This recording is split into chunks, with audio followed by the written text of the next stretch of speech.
새벽 4시, 아직 어둠이 가시지 않은 거실에 홀로 앉아 있는 남자가 있습니다. 강민철, 63세. 그의 손에는 36년간 다녔던 회사의 퇴직 기념패가 들려 있습니다. 한때는 자랑스러웠던 그 패는 이제 먼지만 쌓인 채 서랍 깊숙이 버려져 있었습니다. 이젠 내가 없어도 아무도 모를 겁니다. 민철은 작은 캐리어 하나에 짐을 담았습니다. 옷 몇 벌, 세면도구, 그리고 낡은 가족 사진 한 장. 더 이상 필요한 건 없었습니다. 36년간 가족을 위해 일했고 은퇴 후 1년을 이 집에서 투명인간처럼 살아왔습니다. 아내는 그를 귀찮아했고 자식들은 바쁘다는 핑계로 전화 한 통 제대로 받지 않았습니다. 침실 문틈으로 아내의 고른 숨소리가 들려옵니다. 40년을 함께 산 사람인데 언제부터인가 그녀의 잠든 얼굴조차 낯설게 느껴졌습니다. 벽에 걸린 가족 사진들을 바라봅니다. 아들의 돌잔치, 딸의 결혼식, 손주들의 100일. 그 모든 순간에 그는 있었지만 이제 그 누구도 그를 필요로 하지 않습니다. 명절날 차례상을 차리면서도 제자리는 없더군요. 며느리가 정성껏 차린 음식 앞에서 저는 그저 구석에 서 있는 가구 같았습니다. 민철은 식탁 위에 편지 한 장을 놓았습니다. 길게 쓰지 않았고 길게 쓸 필요도 없었습니다. 나는 떠날 거야. 나 찾지 마. 나는 이제 내 인생을 살아볼 거야. 단 3줄. 40년 결혼 생활을 정리하기에 충분한 문장이었습니다. 6개월 전만 해도 달랐습니다. 퇴직을 앞두고 가족들은 그에게 말했습니다. 아빠, 이제 쉬면서 하고 싶은 거 다 하세요. 아내도 웃으며 손을 잡았습니다. 여보, 이제 우리 둘이 여행도 다니고 그동안 못했던 거 하면서 살아요. 그 말을 믿었습니다. 정말로 믿었습니다. 하지만 현실은 달랐습니다. 집에 있으면 아내는 인상을 찌푸렸습니다. 또 집에 있어요? 친구들이나 만나고 오지 그래요. 취미를 찾아보려 했지만 등산 가자면 친구들이랑 가니까 따라오지 마세요. 영화 보자면 혼자 보고 와요. 저 바빠요였습니다. 자식들에게 전화하면 아빠, 지금 바빠요. 나중에 전화 드릴게요라는 짧은 대답뿐이었고 그 나중은 오지 않았습니다. 민철은 현관문 손잡이를 잡았습니다. 뒤돌아보지 않기로 했습니다. 뒤돌아보면 마음이 약해질 것 같았습니다. 40년을 함께 산 집, 자식들을 키운 공간, 수없이 웃고 울었던 추억들. 하지만 이젠 그 추억마저 그를 올가매는 족쇄처럼 느껴졌습니다. 제가 회사에서 일할 땐 부하 직원들이 제 말 한마디에 움직였습니다. 중요한 결정을 내리는 사람이었죠. 그런데 집에 돌아오면 저는 아무것도 아니었습니다. TV 리모컨 하나 마음대로 못 잡는 사람이 되어 있었습니다. 문을 열자 차가운 새벽 공기가 얼굴을 스쳤습니다. 10월의 새벽은 쌀쌀했지만 이상하게 가슴속은 따뜻했습니다. 두려움보다는 기대감이 더 컸습니다.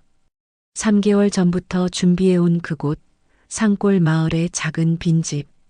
아무도 모르는 곳에서, 아무도 그를 귀찮아하지 않는 곳에서 마침내 그는 자기 자신으로 살아갈 수 있을 것입니다. 택시를 불렀습니다. 기사님이 물었습니다. 어디 가세요? 터미널이요. 짧은 대답이었습니다. 차가 출발하자 민철은 창밖으로 점점 작아지는 집을 바라봤습니다. 거기엔 그의 40년이 있었지만 이제 그곳에 그의 미래는 없습니다. 혹시 가족들이 저를 찾을까요? 아마 사흘은 지나야 제가 없다는 걸 알아차릴 겁니다. 그리고 찾지 않을지도 모릅니다. 오히려 편하다고 생각할지도 모르죠. 민철의 눈가에 미세한 떨림이 일었지만 눈물은 흐르지 않았습니다. 이미 그는 지난 1년간 충분히 울었습니다. 이제는 웃을 시간입니다. 자신을 위해, 자신만을 위해 살아갈 시간입니다. 1년 전 민철의 퇴직식 날이었습니다. 36년간 몸담았던 회사 강당에는 후배들과 동료들이 가득 모였습니다. 강 부장님, 정말 수고 많으셨습니다. 부장님 같은 분 다시 없을 겁니다. 악수를 청하는 손길들, 진심 어린 박수 소리. 그날만큼은 민철도 자신이 누군가에게 필요한 사람이었다는 걸 느낄 수 있었습니다. 집으로 돌아오는 차 안에서 민철은 생각했습니다. 이제 가족들과 시간을 보낼 수 있겠구나. 그동안 일 때문에 못했던 것들을 하면서 말이야. 현관문을 열자 아내와 자식들이 작은 케이크를 준비해 놨습니다. 아빠, 고생하셨어요. 여보, 이제 우리 여유롭게 살아요. 그날 밤 민철은 행복했습니다. 진심으로 행복했습니다. 하지만 그 행복은 한 달도 가지 못했습니다. 처음 일주일은 좋았습니다. 아침에 늦잠도 자보고 낮에 산책도 나가고 TV도 마음껏 봤습니다. 그런데 2주차부터 아내의 표정이 달라지기 시작했습니다. 여보, 낮에 집에 계실 거면 방 좀 치워주세요. 작은 부탁이었습니다. 민철은 기꺼이 했습니다. 집안일을 돕는 것도 나쁘지 않았습니다. 그런데 문제는 거기서 시작됐습니다. 제가 설거지를 하면 그렇게 하는 게 아니라며 다시 했고, 빨래를 개면 이렇게 개는 거 아니라며 펼쳤습니다. 제가 뭘 해도 마음에 안 드는 거였죠. 3개월이 지나자 아내는 대놓고 말했습니다. 당신 맨날 집에만 있으면 어떡해요? 밖에 나가서 친구들도 좀 만나고 그러세요. 민철은 당황했습니다. 회사 동료들은 모두 은퇴 전에 뿔뿔이 흩어졌고 학교 친구들과는 오래전에 연락이 끊겼습니다. 36년간 일만 했던 그에게 갑자기 만날 친구가 어디 있습니까? 어느 날 아침 민철은 아내에게 제안했습니다. 여보, 우리 오늘 남산 올라갈까? 날씨도 좋은데. 아내는 핸드폰을 보며 대답했습니다. 저 오늘 등산 모임 있어요. 혼자 다녀와요. 그럼 나도 같이. 안 돼요. 여자들끼리 가는 건데 당신이 눈치 없이 그 자리에 왜 껴요? 그날 민철은 혼자 남산을 올랐습니다. 정상에 올라 서울을 내려다보는데 가슴속이 텅 빈 것 같았습니다. 주변엔 부부가 함께 온 사람들, 친구들과 웃으며 걷는 사람들로 가득했는데 그는 혼자였습니다. 36년간 가족을 위해 일했는데 이제 막상 시간이 생기니 함께할 사람이 없었습니다. 자식들에게 전화를 걸어봤습니다. 먼저 아들에게 준혁아 아빠인데. 요즘 어떻게 지내니? 아, 아빠, 지금 회의 중이에요. 나중에 전화 드릴게요. 딸에게도 걸어봤습니다. 수진아 아빠야. 손주들 보고 싶은데 이번 주말에. 아빠, 지금 애들 학원 데려다 주는 중이에요. 바빠요.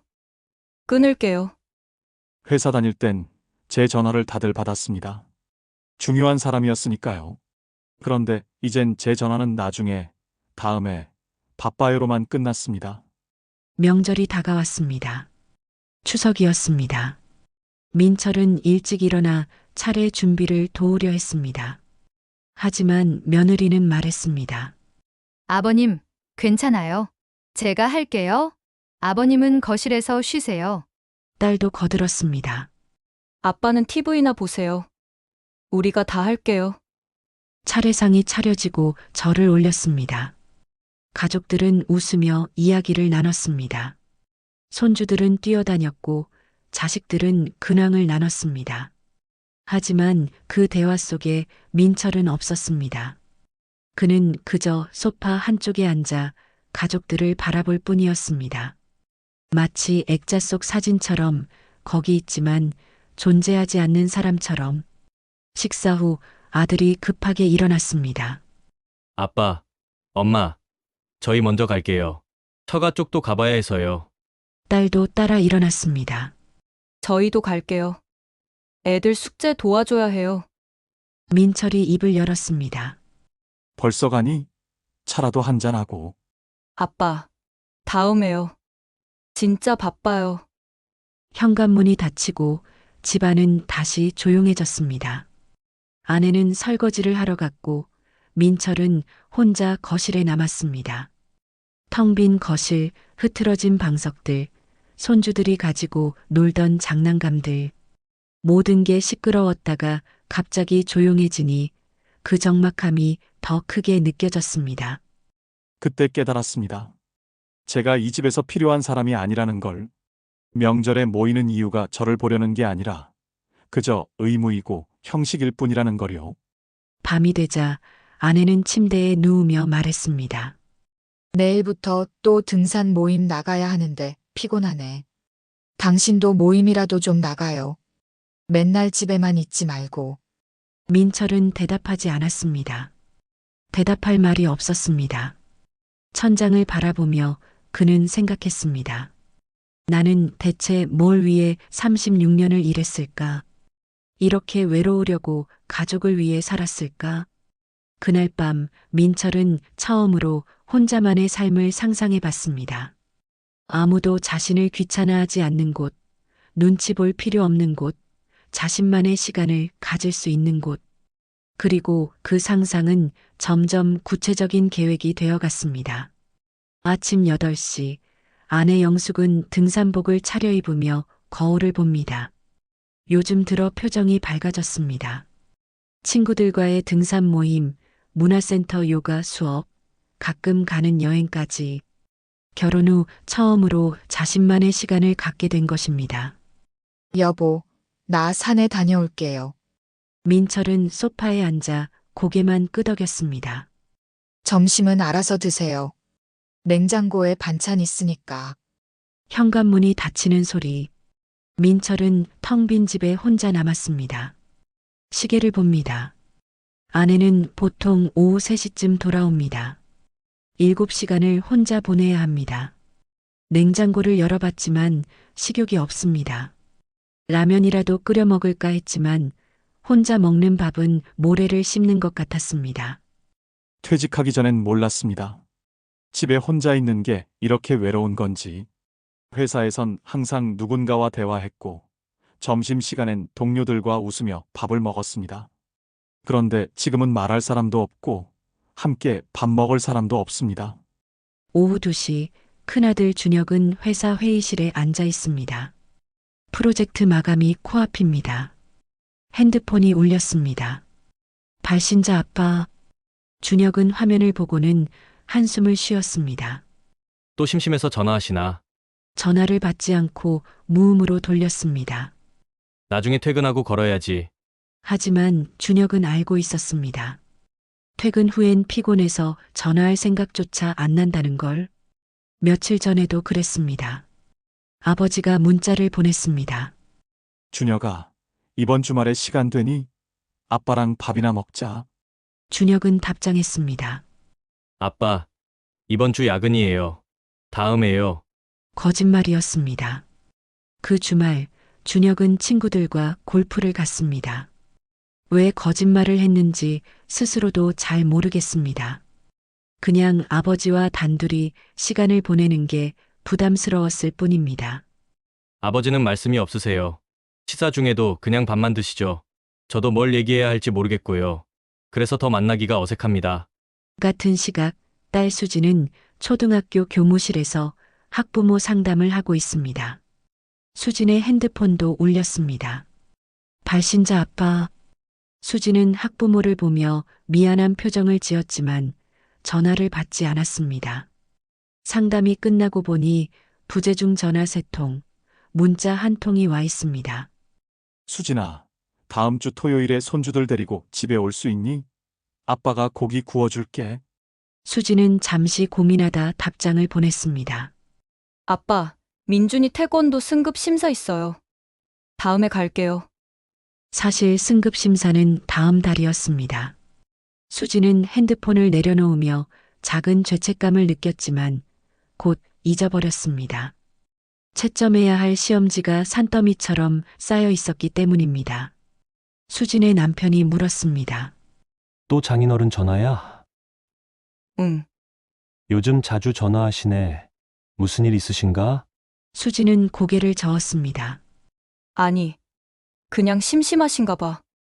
엄마는 맨날 친구들이랑 놀러 다니시고, 아빠는 집에 혼자 계시니까, 그럼 한번 찾아뵙지 그래?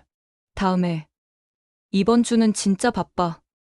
저녁 7시 영숙이 집에 돌아왔습니다. 얼굴이 상기되어 있고 기분이 좋아 보입니다. 오늘 북한산 갔다 왔어요. 단풍이 정말 예쁘더라고요. 민철이 물었습니다. 나도 다음엔 같이 가면 안 될까? 영숙의 표정이 굳었습니다. 당신은 등산 안 좋아하잖아요. 아니, 요즘은 걷는 것도 좋던데. 친구들끼리 가는 건데 남편 데리고 오면 이상해요. 당신도 당신 친구들이랑 같이 등산 다녀요. 민철은 더 이상 말하지 않았습니다. 자신에게 만날 친구가 없다는 걸 아내도 알면서 그런 말을 한다는 게 서러웠습니다. 영숙은 부엌으로 가며 말했습니다. 저녁은 뭐 드셨어요? 아직 안 먹었어. 왜요? 냉장고에 반찬 있다고 했잖아요. 집에서 할 일도 없으면서 손 하나 까딱 안 하면 어떡해요? 애도 아니고. 제가 뭘 해도 잔소리고 안 해도 잔소리였습니다. 설거지를 하면 제대로 안 한다고 하고 안 하면 게으르다고 했습니다. 저는 대체 어떻게 해야 하는 겁니까? 주말이 되었습니다. 민철은 기대했습니다. 주말만큼은 가족이 함께 시간을 보낼 수 있을 거라고. 하지만 토요일 아침 영숙은 또 친구들과 여행을 갔습니다. 부산으로 1박 2일 여행이었습니다. 혼자 계시기 불편하면 준혁이나 수진이한테 연락하세요. 민철은 연락하지 않았습니다. 연락해봤자 바쁘다는 대답만 돌아올 게 뻔했으니까요. 일요일 오후 민철은 홀로 동네 공원을 걸었습니다. 벤치마다 부부가 앉아 있고 손주를 데리고 나온 할아버지 할머니들이 행복해 보였습니다. 민철도 손주들이 보고 싶었지만 딸에게 연락할 용기가 나지 않았습니다. 또 거절당할까봐 두려웠습니다. 집으로 돌아오는 길 민철은 결심했습니다. 이렇게는 살 수 없다고. 가족들 눈치 보며 투명인간처럼 살 수는 없다고. 그날 밤 민철은 컴퓨터를 켜고 인터넷을 검색했습니다. 시골 빈집, 자급자족, 전원생활. 그리고 마음속으로 다짐했습니다. 조용히 준비해서 아무도 모르게 떠나겠다고. 민철은 아내 몰래 노트북을 펼쳤습니다. 검색창에 강원도 빈집, 전원주택 매매를 입력했습니다. 수십 개의 매물이 나왔지만 민철의 눈길을 끈 건 강원도 산골 마을의 작은 집이었습니다. 방 2개에 마당이 딸린 오래된 한옥, 가격은 5천만 원. 퇴직금의 일부였지만 민철에게는 새로운 인생의 시작이었습니다. 가족들에게 들키면 안 됩니다. 말리겠죠? 아니, 말리지 않을지도 모르죠. 그냥 왜 그런데 돈을 쓰냐며 비웃을 게 분명했습니다. 며칠 후 민철은 아내에게 거짓말을 했습니다. 여보, 나 오늘 옛날 회사 동료들이랑 만나기로 했어. 영숙은 신경도 쓰지 않았습니다. 그래요? 늦게 들어와도 돼요. 저도 저녁 약속 있어요. 민철은 가방을 들고 집을 나섰습니다. 하지만 향한 곳은 친구가 아닌 고속버스 터미널이었습니다. 강원도로 가는 버스 안에서 민철은 창밖을 바라봤습니다. 도시의 빌딩들이 점점 멀어지고 산과 들판이 펼쳐졌습니다. 가슴이 두근거리고 두려움보다는 설렘이 컸습니다.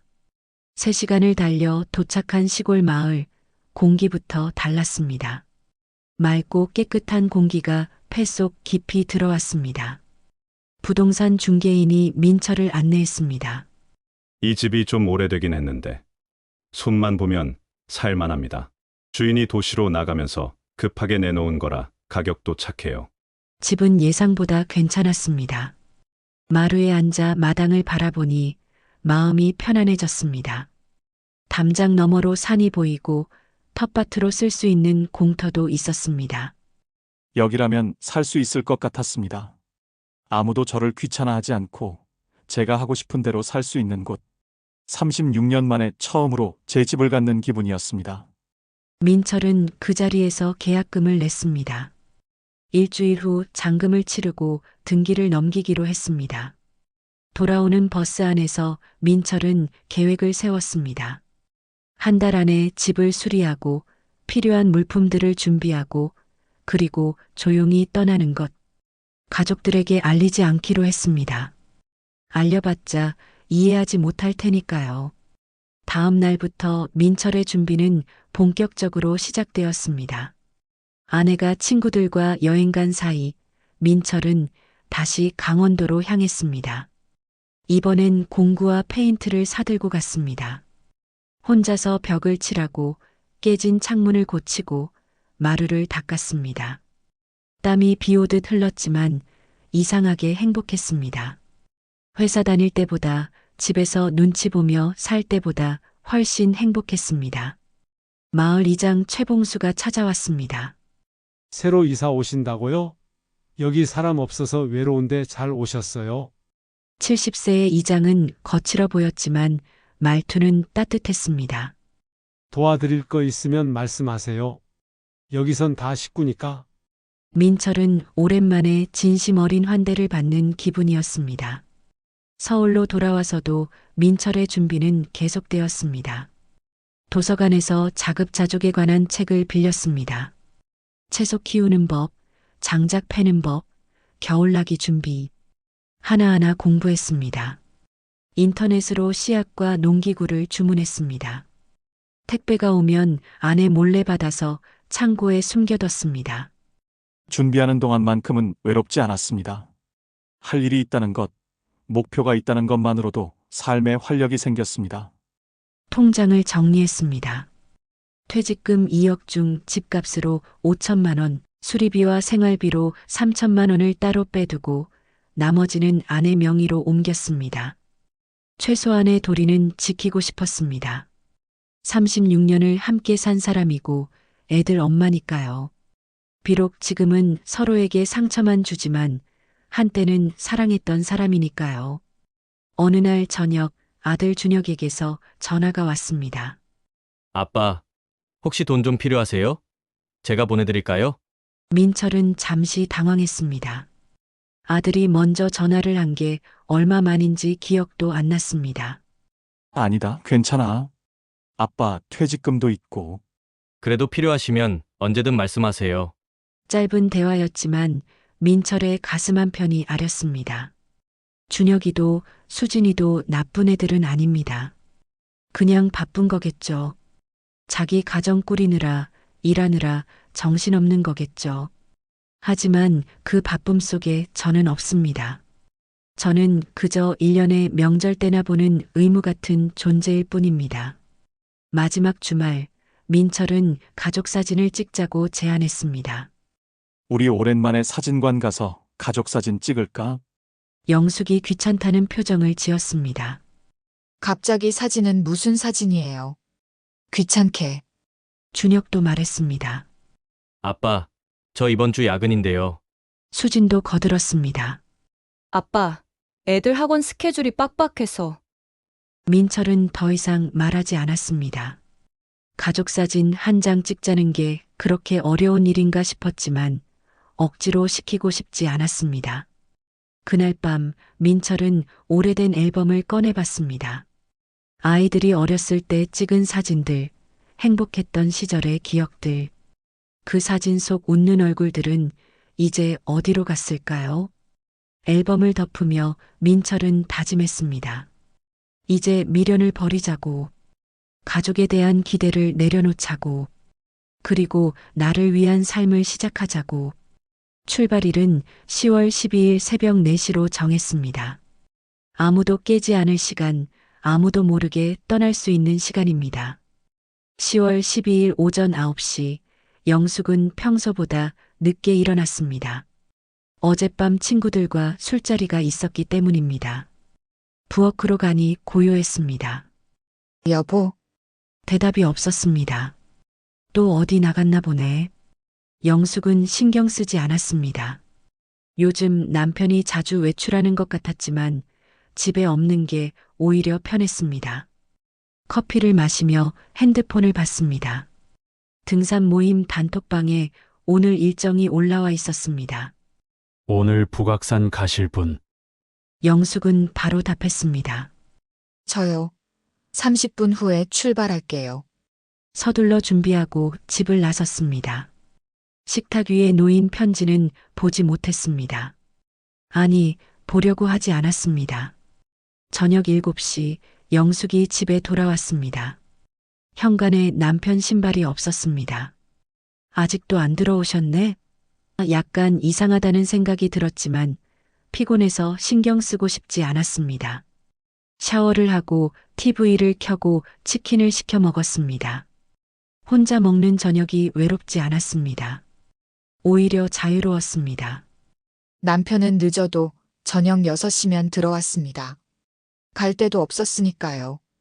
그런데 그날은 7시가 넘어도 안 들어왔습니다. 문자라도 보낼 법한데 연락도 없었습니다. 밤 10시 영숙은 남편에게 전화를 걸었습니다. 신호는 가는데 받지 않았습니다. 한 번 더 걸었지만 역시 받지 않았습니다. 뭐야, 왜 전화를 안 받지? 약간의 짜증이 났지만 곧 잠이 쏟아져 잠자리에 들었습니다. 내일 들어오겠지. 10월 13일 이틀째 되는 날입니다. 영숙은 아침에 일어나 남편 방을 확인했습니다. 침대는 그대로였습니다. 어젯밤 들어오지 않은 게 확실했습니다. 대체 어디서 뭐 하고 다니는 거야? 전화를 다시 걸었지만 역시 받지 않았습니다. 문자를 보냈습니다. 여보, 어디 있어요? 연락 좀 해요. 하지만 답장은 오지 않았습니다. 영숙은 불안해지기 시작했습니다. 혹시 사고라도 난 건 아닐까? 아들에게 전화했습니다. 준혁아, 혹시 아빠한테 연락 왔니? 아빠요? 연락 온 적 없는데 왜요?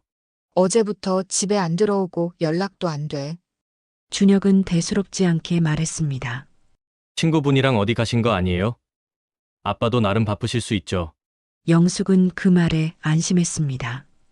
그래, 그럴 수도 있지.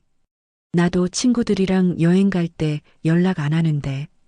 그렇게 스스로를 납득시키고 다시 일상으로 돌아갔습니다. 오후엔 문화센터 요가 수업이 있었고 저녁엔 친구들과 저녁 약속이 있었습니다. 남편 생각은 까맣게 잊었습니다. 같은 시각 아들 준혁은 회의실에서 프레젠테이션을 하고 있었습니다. 아버지 생각은 전혀 나지 않았습니다. 연락 안 되는 게 이상하긴 한데 뭐 괜찮으시겠지.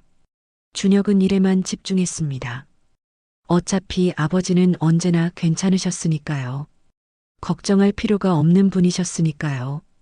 10월 14일 사흘째 되는 날입니다. 이제 영숙은 진짜 이상하다고 느꼈습니다. 사흘 동안 연락이 안 되는 건 처음이었습니다. 다시 전화를 걸었지만 여전히 받지 않았습니다. 심장이 두근거렸습니다. 설마 정말 무슨 일이. 부엌으로 가다가 식탁 위에 하얀 봉투를 발견했습니다. 이게 뭐지? 봉투를 집어들었습니다. 겉봉에 영숙에게라고 적혀 있었습니다. 남편의 글씨였습니다. 손이 떨렸습니다. 봉투를 뜯고 편지를 꺼냈습니다. 나는 떠날 거야. 나 찾지 마. 나는 이제 내 인생을 살아볼 거야. 단 3줄. 영숙은 그 짧은 문장을 몇 번이고 다시 읽었습니다. 머릿속이 하얘졌습니다. 이게 무슨 소리야? 떠난다니? 어디로? 편지를 다시 봤지만 그게 전부였습니다. 어디로 갔는지, 왜 갔는지, 언제 돌아올 건지 아무것도 적혀 있지 않았습니다. 그제야 남편의 짐이 없다는 걸 알았습니다. 옷장을 열어보니 평소 즐겨 입던 옷들이 사라져 있었고 세면도구도 운동화도 없었습니다. 계획적으로 떠난 겁니다. 영숙은 주저앉았습니다. 손이 떨렸고 숨이 가빠졌습니다. 황급히 준혁에게 전화했습니다. 준혁아, 큰일 났어.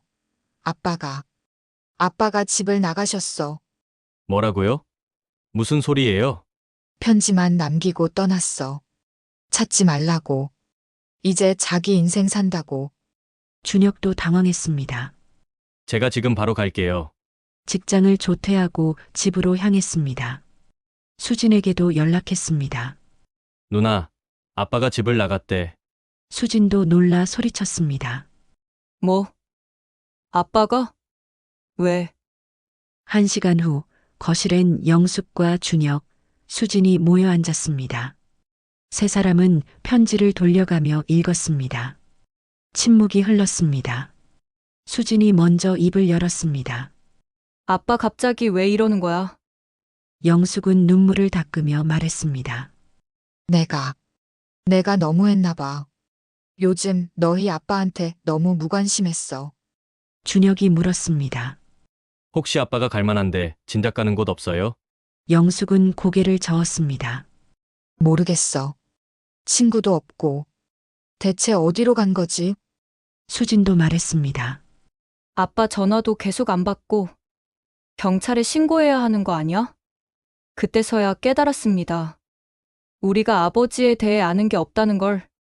친구가 누군지, 취미가 뭔지, 요즘 무슨 생각을 하시는지 아무것도 몰랐습니다. 관심이 없었으니까요. 준혁은 아버지의 통장 내역을 확인했습니다. 아버지가 남겨준 비밀번호로 인터넷 뱅킹에 접속했습니다. 거래 내역을 보는 순간 세 사람은 말을 잃었습니다. 한 달 전 5천만 원이 출금되어 있었고 그 후로도 여러 번 큰 돈이 나갔습니다. 아빠가 뭔가 준비하신 거야. 계획적으로. 그 순간 세 사람은 알았습니다. 아버지가 충동적으로 떠난 게 아니라는 것을. 오랜 시간 고민하고 준비하고 결심한 끝에 떠나셨다는 것을. 그리고 그 모든 시간 동안 자신들은 아무것도 몰랐다는 것을. 일주일이 지났습니다. 민철은 여전히 연락이 없었고 가족들은 점점 지쳐갔습니다. 하지만 진짜 문제는 따로 있었습니다. 민철이 없는 집안이 조금씩 무너지기 시작한 것입니다. 첫 번째 문제는 거실 전등이었습니다. 어느 날 저녁 영숙이 스위치를 눌렀지만 불이 켜지지 않았습니다. 이거 왜 이래? 전구를 갈아야 하는 건 알았지만 어떻게 하는지 몰랐습니다. 평소엔 민철이 알아서 다 해줬으니까요. 준혁에게 전화했습니다. 준혁아, 집 전등 좀 갈아줄 수 있니? 엄마, 저 지금 출장 중이에요. 주말에 갈게요. 주말까지 사흘을 어둠 속에서 지냈습니다. 핸드폰 손전등을 켜고 생활했습니다. 그제야 영숙은 깨달았습니다. 남편이 얼마나 많은 일을 해왔는지, 전등 하나도 혼자 갈지 못하는 자신이 한심하게 느껴졌습니다. 남편이 있을 땐 당연한 줄 알았습니다. 전등이 나가면 알아서 갈아주고, 화장실 변기가 막히면 알아서 뚫어주고, 택배가 오면 알아서 받아주던 일들. 그게 다 누군가 해준 거였다는 걸 이제야 알았습니다. 수진의 집에도 문제가 생겼습니다. 아이들이 할아버지를 찾기 시작한 것입니다. 엄마, 할아버지는 언제 와?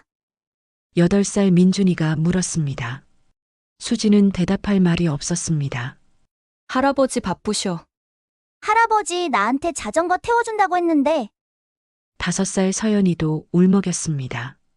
수진은 그제야 떠올렸습니다. 지난달 아버지가 전화했을 때 한 말. 수진아, 다음에 민준이 자전거 가르쳐주고 싶은데 시간 될 때 한번 데리고 와라. 수진은 그때 아빠 다음에요라고 했고 그 다음은 오지 않았습니다. 아이들은 할아버지를 좋아했는데 정작 엄마인 자신이 그 만남을 막았던 겁니다. 수진의 남편이 물었습니다. 장인어른 아직도 연락 안 돼? 수진은 고개를 끄덕였습니다. 응. 나 때문이야. 내가 아빠한테 좀 더 잘했어야 했는데. 눈물이 났습니다. 아이들 앞에서 참으려 했지만 결국 흐르고 말았습니다. 내가 바쁘다는 핑계로 아빠 전화도 제대로 안 받았어. 준혁의 일상도 달라졌습니다. 회의 중에도 아버지 생각이 났고 집중이 안 됐습니다. 상사가 물었습니다. 강 과장, 요즘 무슨 일 있어? 실수가 많네. 준혁은 대답할 수 없었습니다. 아버지가 집 나간 일을 회사에 말할 수도 없었고 그저 죄송합니다. 조심하겠습니다라고만 했습니다. 퇴근 후 아버지 핸드폰으로 또 전화를 걸었습니다. 여전히 받지 않았지만 준혁은 포기하지 않았습니다. 아빠, 저 준혁이에요. 제발 한 번만 전화 받아주세요. 걱정돼요. 어디 계신지만이라도 알려주세요. 음성 메시지를 남겼지만 답은 없었습니다. 영숙의 집은 점점 더 엉망이 되어 갔습니다. 싱크대 배수구가 막혔고 보일러 온도 조절이 안 되고 방충망이 찢어졌습니다. 평소 같았으면 민철이 다 고쳤을 일들이었습니다. 여보, 이거 좀 봐줘요. 한마디면 해결됐던 일들이 이제는 업체를 부르고 돈을 내야 했습니다. 화장실 휴지가 어디 있는지도 몰랐어요. 공기청정기 필터를 어떻게 갈아야 하는지도 몰랐고 40년을 함께 살았는데 집안일의 절반은 남편이 하고 있었다는 걸 이제야 알았어요. 어느 날 밤 영숙은 혼자 거실에 앉아 민철이 자주 앉던 소파를 바라봤습니다. 그 자리가 너무 텅 비어 보였습니다. TV 리모컨, 돋보기 안경, 신문. 그가 쓰던 물건들이 그대로 있는데 정작 주인은 없었습니다. 눈물이 났습니다. 여보, 미안해요. 내가 잘못했어요. 돌아와요. 친구들도 물었습니다. 영숙 씨, 요즘 무슨 일 있어요? 등산 모임도 잘 참석 안 하고. 영숙은 핑계를 댔습니다. 요즘 좀 바빠서요. 사실은 나갈 기분이 아니었습니다. 친구들과 웃고 떠들 마음의 여유가 없었습니다. 남편 걱정에 죄책감에 잠도 제대로 못 잤습니다. 수지는 아이들을 데리고 친정집을 찾았습니다. 엄마, 아빠 소식 없어? 영숙은 고개를 저었습니다. 없어. 전화도 안 받고. 수지는 아버지 방으로 갔습니다. 방은 깔끔하게 정리되어 있었습니다.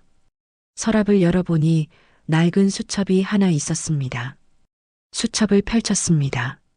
아버지의 글씨로 빼곡히 적혀 있었습니다. 수진이 교사 임용 축하, 꽃다발 사주기, 민준이 돌잔치 준비, 용돈 100만 원 주기. 가족 행사마다 메모가 되어 있었습니다. 모두 가족을 위한 내용이었습니다. 자신을 위한 내용은 단 한 줄도 없었습니다. 아빠는 평생 우리만 생각하셨구나. 수지는 울음을 터뜨렸습니다. 옆에서 영숙도 함께 울었습니다. 두 사람은 그제야 깨달았습니다. 민철이 얼마나 가족을 사랑했는지, 얼마나 헌신했는지. 그런데 자신들은 그 사랑을 당연하게 여겼고 관심조차 주지 않았다는 것을. 준혁도 집에 왔습니다. 세 사람은 거실에 모여 앉아 아버지 이야기를 나눴습니다. 처음으로 진지하게 아버지에 대해 이야기했습니다. 아빠가 회사 다닐 땐 주말에도 일하셨잖아. 우리 학비 때문에. 맞아. 나 대학 다닐 때 아빠가 아르바이트까지 했었어. 돈이 부족하다고. 그렇게 이야기하다 보니 아버지의 삶이 보였습니다. 오직 가족을 위해 살아온 36년의 세월. 그리고 은퇴 후 1년 그 누구도 그를 필요로 하지 않았던 외로운 시간들. 우리가 아빠를 버린 거나 마찬가지였어. 아빠는 얼마나 외로웠을까. 준혁의 목소리가 떨렸습니다. 2주가 지났습니다. 준혁은 아버지의 카드 사용 내역을 추적했습니다. 경찰에 신고했지만 성인의 가출은 수사 대상이 아니라는 답변만 들었습니다. 하지만 포기할 수 없었습니다. 카드 내역을 뒤지고 또 뒤진 끝에 한 달 전 강원도 어느 부동산에서 결제된 기록을 발견했습니다. 여기다. 준혁은 즉시 그 부동산에 전화했습니다. 죄송합니다만 한 달 전쯤 저희 아버지가 그쪽에서 집을 계약하신 것 같은데요. 강민철이라고. 부동산 사장이 대답했습니다. 아, 강 선생님. 맞아요. 우리 마을에 집 사셨죠? 아마 지금 거기 계실 거예요. 드디어 찾았습니다. 가족들은 바로 다음 날 강원도로 향했습니다. 영숙, 준혁, 수진 그리고 손주들까지 모두 차에 올랐습니다. 3시간을 달려 도착한 산골 마을, 공기는 맑았지만 가족들의 마음은 무거웠습니다. 부동산 사장의 안내를 받아 민철의 집을 찾았습니다. 작은 한옥이 보였고 마당에서는 민철이 땔감을 패고 있었습니다.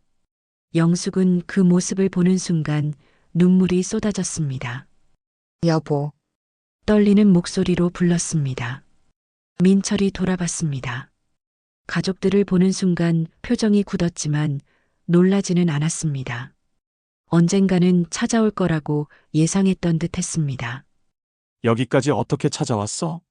차갑지도 반갑지도 않은 목소리였습니다. 마치 남처럼 느껴지는 말투였습니다. 아빠, 수진이 달려가 민철을 껴안으려 했지만 민철은 한 발 물러섰습니다. 왜 왔어? 편지에 찾지 말라고 했는데. 수진은 그 말에 주저앉았습니다. 아빠. 미안해요.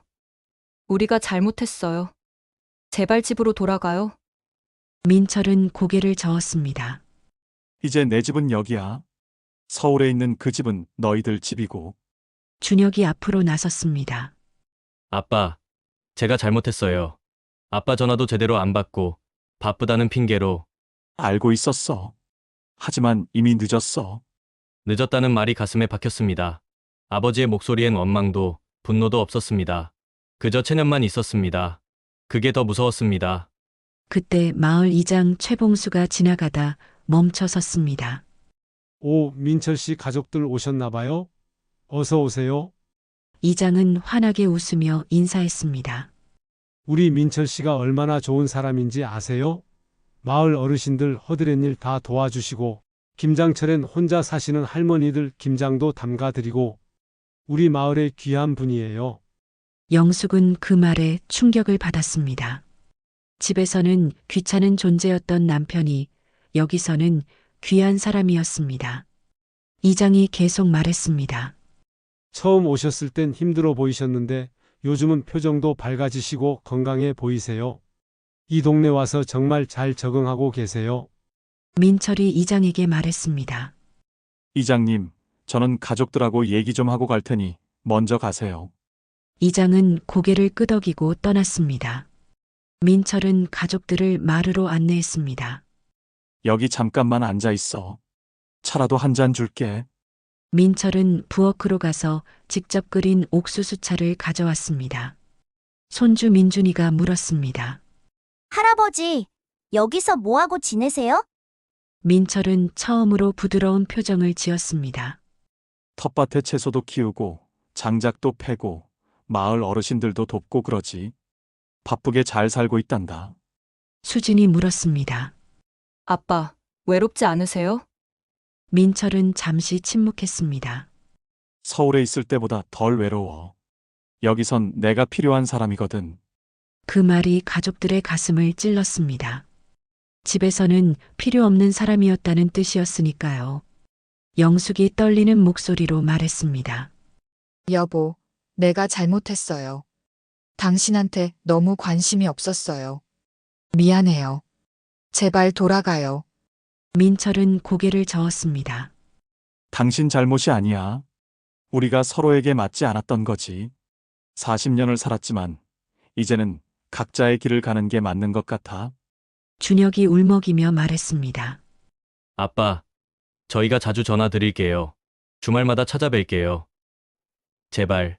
민철은 아들의 머리를 쓰다듬었습니다. 고맙다. 하지만 필요 없어. 너희는 너희 삶을 살아라. 아빠는 이제 아빠 삶을 살 거야. 수진도 말했습니다. 아빠, 그럼 이제 우리를 아예 안 보시려는 거예요? 손주들도 할아버지 보고 싶어 하는데. 민철은 손주들을 바라봤습니다. 민준이와 서연이가 눈물을 글썽이고 있었습니다. 민철의 표정이 잠시 흔들렸습니다. 손주들은 예외야. 애들은 죄가 없으니까. 민철이 무릎을 꿇고 손주들과 눈높이를 맞췄습니다. 민준아, 서연아. 할아버지 여기서 살 거란다. 하지만 너희가 보고 싶으면 언제든 놀러 와도 돼. 할아버지가 자전거도 태워주고 옥수수도 구워줄게. 아이들이 민철을 껴안았습니다. 할아버지, 자주 올게요. 민철은 아이들을 안으며 눈시울을 붉혔습니다. 이것만으로도 충분했습니다. 손주들이 자신을 기억해주고 가끔 찾아와 준다면 그걸로 충분했습니다. 해가 지기 시작했습니다. 가족들은 돌아갈 시간이었습니다. 민철은 그들을 배웅했습니다. 조심히들 가. 운전 조심하고. 영숙이 마지막으로 물었습니다. 정말 안 돌아올 거예요? 민철은 고개를 끄덕였습니다. 하지만 가끔씩 연락은 할게. 차가 출발했습니다. 뒷좌석에서 영숙과 수지는 계속 울었습니다. 준혁도 눈물을 참으며 운전대를 잡았습니다. 돌아오는 길은 올 때보다 더 멀게 느껴졌습니다. 그들은 깨달았습니다. 아버지를 영원히 잃은 건 아니지만 예전의 아버지는 돌아오지 않는다는 것을. 6개월이 흘렀습니다. 계절은 봄으로 바뀌었고 민철의 텃밭에는 새싹이 돋아나기 시작했습니다. 민철은 매일 아침 일찍 일어나 밭을 돌보고 마을 어르신들과 이야기를 나누고 저녁에는 장작불을 지피며 하루를 정리했습니다. 고요하지만 충만한 삶이었습니다. 외롭지 않으냐고 물으신다면 가끔은 외롭습니다. 하지만 서울에서 가족들 속에서 느꼈던 그 외로움보다는 훨씬 견딜만 합니다. 혼자 있는 외로움은 선택이지만 함께 있는데 느끼는 외로움은 절망이거든요. 어느 토요일 오전 익숙한 차 소리가 들렸습니다. 민철은 마당으로 나갔습니다. 수진의 차였습니다. 차 문이 열리고 민준이와 서연이가 뛰어내렸습니다. 할아버지, 아이들이 민철에게 달려왔습니다. 민철은 환하게 웃으며 손주들을 안아 올렸습니다. 수진도 차에서 내렸습니다. 6개월 전과는 다른 표정이었습니다. 조심스럽지만 진심 어린 미소를 지었습니다. 아빠, 잘 계셨어요? 아이들이 할아버지 보고 싶다고 해서. 잘 왔다. 오늘 점심은 내가 해줄게. 텃밭에서 키운 채소로 비빔밥 만들어줄까? 민준이가 신나서 물었습니다. 할아버지, 저번에 약속하신 자전거 배우는 거는요? 민철은 고개를 끄덕였습니다. 그럼 오늘 마을길에서 연습해보자. 아이들은 환호성을 질렀습니다. 이런 모습이 민철에게는 가장 큰 행복이었습니다. 점심을 먹으며 수진이 조심스럽게 물었습니다. 아빠, 요즘 어떠세요? 보다시피 잘 지내고 있어. 마을 분들이 잘 챙겨주고 할 일도 많고. 아빠, 정말 돌아오실 생각은 없으세요? 여기는 아빠가 답답하실 때 한 번씩 바람 쐬러 오시면 되잖아요. 민철은 잠시 침묵하다 대답했습니다. 수진아, 나는 여기가 좋아. 처음으로 내가 나로 사는 기분이야. 수진은 더 이상 묻지 않았습니다. 아버지의 표정을 보니 알 수 있었습니다. 서울에 있을 때보다 지금이 훨씬 행복해 보였습니다. 그게 슬프기도 했지만 동시에 다행이기도 했습니다. 아빠가 행복하시면 그걸로 됐어요. 우리가 자주 올게요. 아이들도 할아버지 너무 좋아해요. 오후에 준혁도 찾아왔습니다. 혼자였습니다.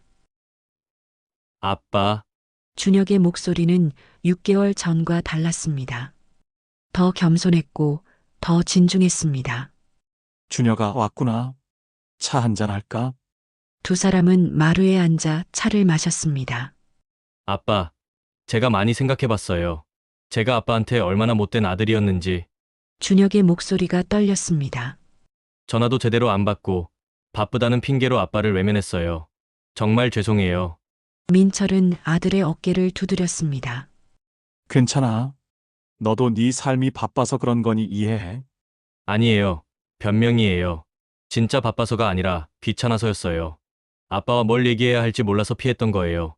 준혁은 솔직하게 고백했습니다.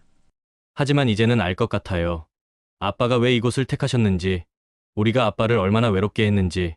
민철은 먼 산을 바라보며 말했습니다. 준혁아, 나는 너희를 원망하지 않는다. 다만 이제는 서로 다른 삶을 사는 게 맞는 것 같아. 너희는 너희대로 바쁘게 살고 나는 나대로 여기서 평온하게 살고 가끔 이렇게 보는 걸로 충분해. 충분하다는 말에 가슴이 아팠습니다. 가족인데 가끔 보는 걸로 충분하다니. 하지만 그게 현실이었습니다. 억지로 함께 있는 것보다 서로를 존중하며 거리를 두는 게 나을 때도 있다는 걸 배웠습니다. 저녁 무렵 영숙도 도착했습니다. 손에는 민철이 좋아하는 반찬을 담은 도시락이 들려 있었습니다. 여보, 반찬 좀 만들어 왔어요. 민철은 받아들며 고맙다고 했습니다. 두 사람은 마당 벤치에 나란히 앉았습니다. 미안해요, 여보. 내가 당신한테 너무 못했어요.